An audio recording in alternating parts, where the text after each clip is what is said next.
নরেন্দ্র মোদী এবং ডক্টর মোহাম্মদ ইউনূসের মধ্যে কি আলোচনা হয়েছে তার বিস্তারিত আমরা এখনো জানি না। বাংলাদেশ সাইট থেকে একটা তথ্য পাওয়া যাচ্ছে। এখন ভারতীয় তরফ থেকে যে তথ্য পাওয়া যাচ্ছে তাতে বোঝা যাচ্ছে যে একটা পাল্টাপাল্টি দাবি বা আহ্বান, প্রত্যাশা সেখানে সামনে এসছে।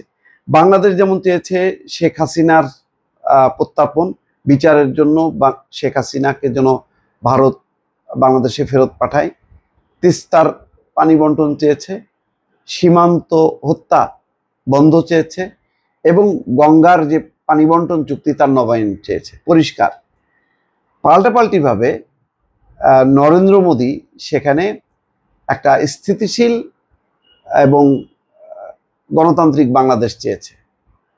স্থিতিশীল এবং গণতান্ত্রিক বাংলাদেশ কি চেয়েছে? নির্বাচনের মাধ্যমে বাংলাদেশে গণতন্ত্র দেখতে চায় ভারত। নতুন ইস্যু অবশ্য পুরনো ইস্যু আছে।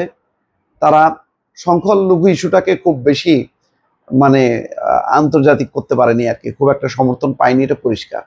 কারণ ভারতেই যে পরিমাণ সংখ্যালঘু নির্যাতন, সেখানে ভারত বাংলাদেশের সংখ্যালঘু ইস্যুতে একেবারে দুনিয়া কাঁপাবে, সেটা দুনিয়া সাড়া দেবে না, এটা হাস্যকর।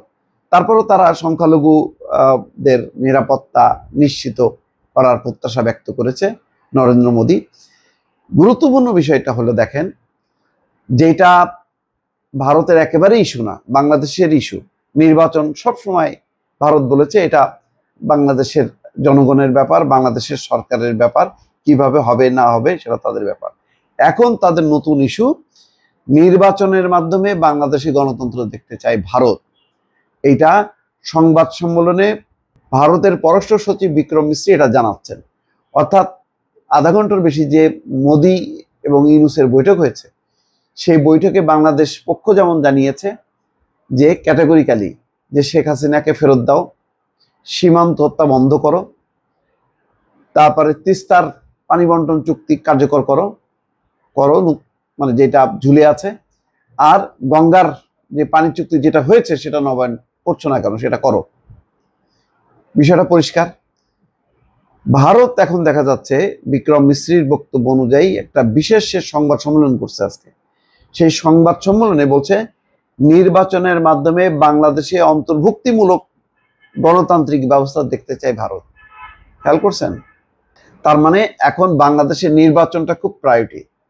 তারা জানে যে নির্বাচন হইলে তাদের সামনে যে পাহাড়ের মতন বসে আছে ডক্টর মোহাম্মদ ইউনূস থাকবে না। মানে ইউনূসের যে একটা বিশ্ব নেতার চরিত্র এবং তার যে ক্যারিসমেটিক লিডারশিপ, এইটা এখন ভারতের আতঙ্ক। ডক্টর ইউনূসকে সামনে রেখে ভারত এখন লড়াই করা তার পক্ষে খুব কঠিন। বাংলাদেশের অর্থনীতি, বাংলাদেশের রাষ্ট্র কাঠামো, তার আকার, তার অর্থনৈতিক শক্তি যাই থাকুক না কেন, কিন্তু নোবেলজয়ী ডক্টর মোহাম্মদ ইউনূসের একটা আন্তর্জাতিক খুব শক্তিশালী অবস্থান আছে, ইমেজ আছে। এটা প্রতিটা ক্ষেত্রেই দেখা যাচ্ছে যে সে যে কোনো সম্মেলনে যাচ্ছে, সেখানে তরুণদের উদ্দেশ্যে সে একেবারে ভুবন ভুলানো যেই বক্তব্য, সেই বক্তব্য সে দিয়ে কিন্তু বাজিমাত করতেছে। এইটা মোদী এবং ভারতের শাসকরা মনে করতেছে এটা তাদের জন্য বিরাট থ্রেট। সুতরাং এখন তারা চায় একটা অন্তর্ভুক্তিমূলক নির্বাচনের মাধ্যমে একটা গণতান্ত্রিক ব্যবস্থা চায়। বলতেছে যে একটা স্থিতিশীল গণতান্ত্রিক বাংলাদেশ চায়। কেন বাবা, বাংলাদেশে কোনো সমস্যা আছে? বাংলাদেশ তো ভোগীযোগী নির্বাচনের মধ্য দিয়ে তোমরা ওইটারে স্থিতিশীল মনে করছো।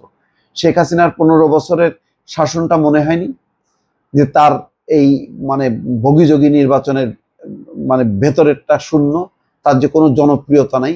এবং এই জনসমর্থনহীন একটা সরকারকে সমর্থন করতে যে ভারত যে নিজে মানুষের বিরাগ ভাজন হয়েছে, রোষের শিকার হয়েছে, ভারতের সম্পর্কে যে বিন্দু মাত্র যে আর সমর্থন নেই মানুষের, এটা কি তারা টের পায় নেই?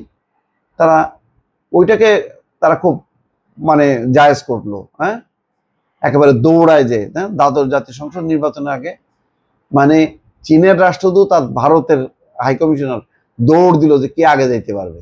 তো সেই দৌড়ে ফার্স্ট হয়েছে ভারতের যে হাইকমিশনার, তিনি মালা দিয়ে আসছে এবং একটা সাধুবাদ একটা স্বীকৃতি দিয়ে দিল। তো তখনও তারা একবারও বললো না এই অন্তর্ভুক্তিমূলক নির্বাচন। এখন অন্তর্ভুক্তিমূলক নির্বাচনের কথা কেন চায় তারা? এটা হলো মতলবটা হলো ওই যে শেখ হাসিনাকে ফেরত দাও, তিস্তার পানি বন্টন চুক্তি, সীমান্ত হত্যা বন্ধ করো, এটার কাউন্টার হিসেবে নরেন্দ্র মোদী সেখানে উপস্থাপন করছে। এটা পরিষ্কার। বৈঠক সূত্র এখানে বলছে যে নির্বাচনের মাধ্যমে বাংলাদেশের অন্তর্ভুক্তিমূলক গণতান্ত্রিক ব্যবস্থা দেখতে চায় ভারত। ভারতের প্রধানমন্ত্রী নরেন্দ্র মোদীর ব্যাংকক সফর নিয়ে শুক্রবার এক বিশেষ সংবাদ সম্মেলনে দেশটির পররাষ্ট্র সচিব বিক্রম মিশ্রি এই কথা বলেন।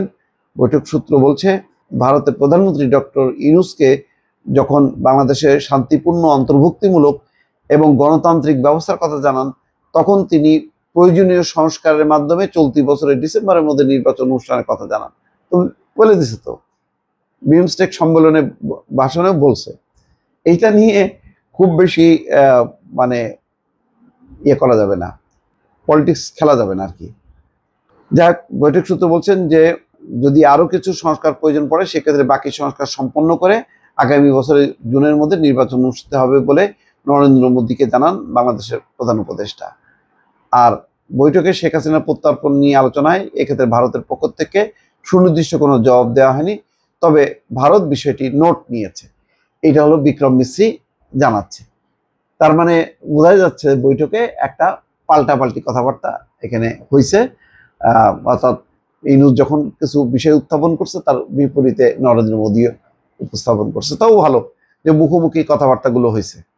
ভালো থাকবেন। আল্লাহ হাফেজ।